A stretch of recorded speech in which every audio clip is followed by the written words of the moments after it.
जनता को अगर मुफ्त में देना है तो शिक्षा, स्वास्थ्य और न्याय मिलना चाहिए। अगर देश को कमजोर बनाना है तो फ्री में अनाज दीजिए, फ्री में लोगों को खिलाइए। आज वही हो रहा है। राशन कार्ड के लिए लोग लड़ाई कर रहे हैं। 6,000 रुपया साल में मिल रहा है, उसके लिए लोग लड़ाई कर रहे हैं। काम करना कोई नहीं जानता है। राशन आता है।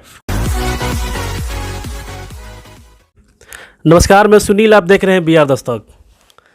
मेरे साथ ये लोजपा के जो सिवान जिला है प्रधान महासचिव हैं और ये बसंतपुर से उप प्रमुख भी हैं, समाज सेवी भी हैं। भैया स्वागत है।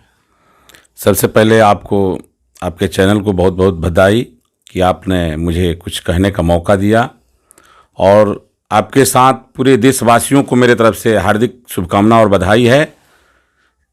और सबको नमस्कार, आदाब, सलाम करते हुए मैं आपसे कहना चाहता हूं, आपके चैनल के माध्यम से ये बताना चाहता हूं कि जो आज के हालातें हैं वो हालात बद से बदतर बनते जा रही है।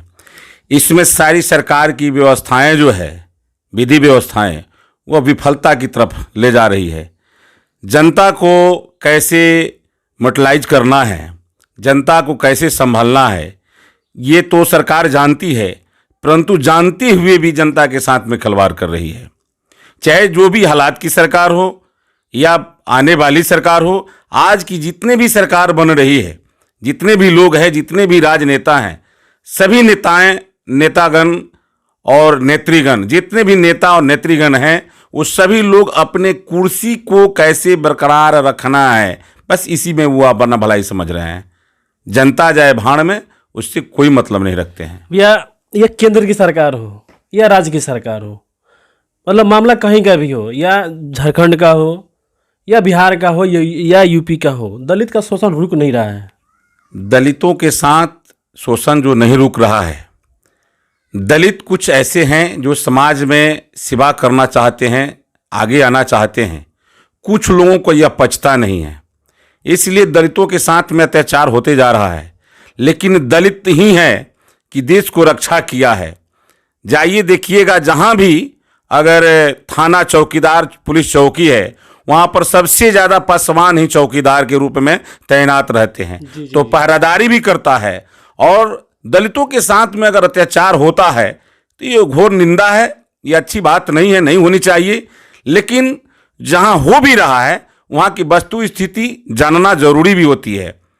हमारे अभी जो नीतीश कुमार हैं, जो पहले बीजेपी के साथ गठबंधन करके सरकार चला रहे थे, फिर पलटी मारे हैं और आरजेडी के साथ गठबंधन करके सरकार चला रहे हैं। और जो सरकार चला रहे हैं, जो आने वाला जो लोकसभा जो चुनाव है 2024 का, इसको आप मतलब बिहार में किस तरह से देख रहे हैं? देखिए, नीतीश कुमार की बात आप उठा दिए हैं और केंद्र सरकार की बात उठा दी है, तो मैं ये बता देना चाहता हूँ कि केंद्र की जो सरकार जो है, देश में दो पार्टियां हैं, कांग्रेस और बीजेपी। और कांग्रेस बीजेपी जो है ना, क्षेत्रीय पार्टी को किसी को पनपने नहीं देनी चाहती है, किसी पार्टी को भी पनपने नहीं देना चाहती है। जैसे में देखिए, रामविलास पासवान जी के गए थे भाजपा में, और उनकी पार्टी को भी खंडन कर दिया गया, उसको हनुमान बताकर 143 सीटों पर लड़ा दिया गया। मुझे खेद है इस बात की कि 143 सीट पर लड़ गए और एक भी सीट नहीं निकला। और नीतीश कुमार को ग्राफ गिराने के लिए, उन्हीं के पार्टी को छोटा करने के लिए, जहां जहां नीतीश कुमार के पार्टी लड़े थे वहीं चिराग जी को लड़ा दिया गया था। हमें ये सब समझ में आता है, ऐसे नहीं कि नहीं समझ में आता है। तो इसमें गलती किसका है? जो आपके जो राष्ट्रीय अध्यक्ष हैं चिराग पासवान जी, गलती उनका है कि बीजेपी का है? नहीं, गलती तो उनका नहीं है। वो तो विश्वास जमा करके गए थे, वो उनके साथ में विश्वासघात किया गया है। वो तो विश्वास जमा करके गए थे कि हमारे साथ में हम आए हुए हैं, हमारे साथ में विश्वासघात नहीं हुआ, नहीं होगा, परंतु विश्वासघात किया गया। जो भी पार्टी किसी के साथ में जाता है, आप मेरे पास आए हैं चैनल, अपने चैनल के माध्यम से कुछ मुझे इंटरव्यू लेने के लिए आए हैं, तो विश्वास जमा कर गए हैं। आपके साथ में अगर अनहोनी होता है तो ये मेरी जिम्मेवारी बनती है, आपकी जिम्मेवारी नहीं बनती है। उसी तरह से चिराग जी की जिम्मेवारी नहीं है, वह सरकार जो चल रही है केंद्र में, उनकी जिम्मेवारी है कि वह इनके साथ गद्दारी क्यों किया। जो हमारे देश के धरोहर थी, रामविलास पासवान जी, उनकी फोटो, बाबा साहेब अम्बेडकर की फोटो कूड़ेदान में फेंका गया। ये बहुत निंदनीय बात है। इसलिए इस जिम्मेवारी, टोटल जिम्मेवारी सरकार, केंद्र सरकार की बनती है, मोदी जी को बनती है। मोदी जी को सोचना चाहिए। एक एक एक ब्रेकिंग न्यूज है, मैं आपको बता देता हूँ कि जो चिराग पासवान जी है ना, बीजेपी उनको केंद्र में मंत्री बना रही है। ऐसा अभी कुछ नहीं है। हम भी लोजपा के प्रधान महासचिव हैं, ऐसा कुछ नहीं है। अभी हम लोग देख रहे हैं हालातें। हम लोग सड़क से संसद तक लड़ाई लड़ रहे हैं। रोड पर देखिए हमारे चिराग पासवान जी रातों दिन मेहनत कर रहे हैं। हम लोग लड़ाई लड़ रहे हैं। स्थिति और परिस्थितियों को देखकर हम लोगों को क्या करना है, हमारे जो राष्ट्रीय अध्यक्ष हैं वो जो निर्णय लेंगे वह निर्णय सर्वमान्य रहेगा। जो राष्ट्रीय अध्यक्ष का निर्देश होगा वही हम लोग करने के लिए तैयार है। अच्छा, आप एक समाज सेवी हैं, एक बहुत बड़ा रहनुमा मतलब है, समाज के लिए काम करते हैं। मैं एक बात आपसे पूछना चाहूँगा कि जो चिराग पासवान जी हैं, ये मोदी जी का विरोध क्यों नहीं करते हैं? देखिए, हम भी कहाँ किसी को विरोध कर रहे हैं। विरोध करना ये कोई बड़ी बात तो नहीं ना है। समस्या रखना बड़ी बात है। जो भी बात है, किसी को विरोध करना वह बहादुरी नहीं होता है। समस्या को रखना बहादुरी होता है। आज की जो समस्याएं हैं, अटल बिहारी वाजपेयी प्रधानमंत्री बने थे तो उस समय में कहे थे कि अगर जनता को अगर मुफ्त में देना है तो शिक्षा, स्वास्थ्य और न्याय मिलना चाहिए। अगर देश को कमजोर बनाना है तो फ्री में अनाज दीजिए, फ्री में लोगों को खिलाइए। आज वही हो रहा है। राशन कार्ड के लिए लोग लड़ाई कर रहे हैं। 6,000 रुपया साल में मिल रहा है, उसके लिए लोग लड़ाई कर रहे हैं।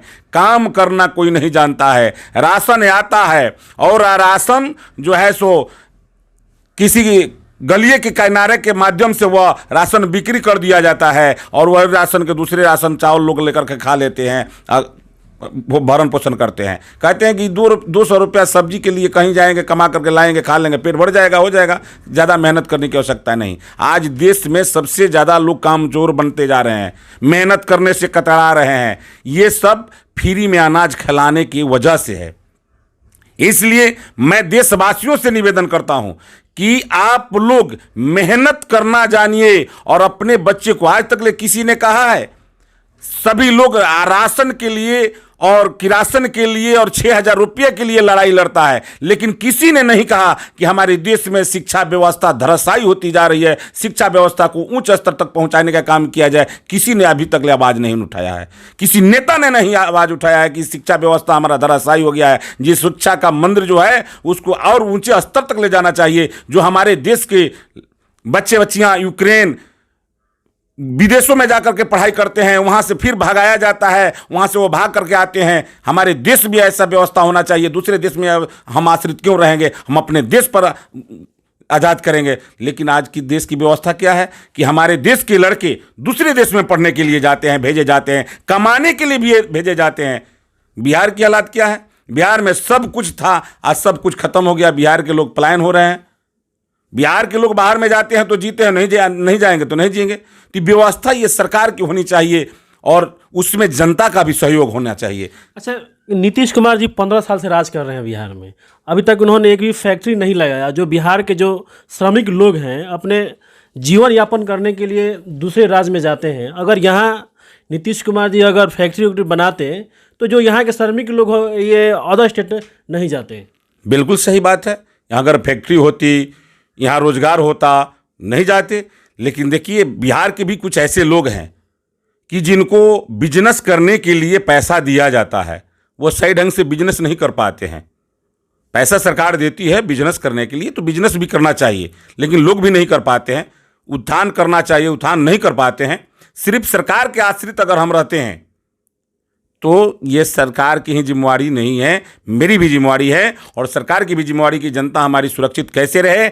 और जनता को भी जिम्मेवारी है कि हमारी सरकार अच्छी से अच्छी, हमारा देश, हमारा राज्य अच्छे से अच्छे कैसे राज्य विकसित हो, इस पर जनता की भी सहयोग होनी चाहिए। सिर्फ सरकार की सहयोग नहीं होनी चाहिए, सबकी समन्वय होनी चाहिए। जी। एक और सवाल, लास्ट क्वेश्चन ये रहेगा, जो 2024 का जो चुनाव होने वाला है, आप लोग किसको प्रधानमंत्री देखना चाहते हैं? प्रधानमंत्री वाली जो बात है अब आने वाला समय बताएगा। अभी से हम कुछ नहीं कह पाएंगे, इसलिए कि हम पार्टी के बंधन में हैं और जो समय आएगा उस समय के हिसाब से जो जिसके ताज लिखा होगा वो निश्चित रूप से प्रधानमंत्री बनेगा। अच्छा, जो बिहार के जो नीतीश कुमार है मुख्यमंत्री, उनको प्रमोट किया जा रहा है, प्रधानमंत्री के लिए। अच्छी बात है। तो क्या जो मतलब बिहार के जो मतलब विपक्ष पार्टियां हैं, आप तो खैर अभी तो एनडीए के अभी गठबंधन में आप नहीं हैं, अलग हैं, क्या आप मतलब जो एनडीए वाले हैं उनको सपोर्ट करेंगे? देखिए, अभी तो वही बात बता रहे हैं कि समय जो आएगा उसी के हिसाब से हम लोग काम करेंगे। अभी परिस्थितियां जो है, परिस्थिति के हिसाब से काम किया जाता है। आज जो समय को पहचान नहीं करता है वह इंसान नहीं होता है। आज जो इंसान समय को पहचान करता है वही देश का सबसे महान होता है। इसलिए समय को पहचान करते हुए अभी समय का जो अभी परिस्थितियां जो चल रही है वो परिस्थितियों के हिसाब से हम लोग काम कर रहे हैं। जो समय आएगा उस परिस्थिति के हिसाब से हम उस समय में अपना काम खुद कर लेंगे। जी जी, धन्यवाद। हमसे बहुत मैंने आपका बहुत बहुत धन्यवाद हमसे बात करने के लिए।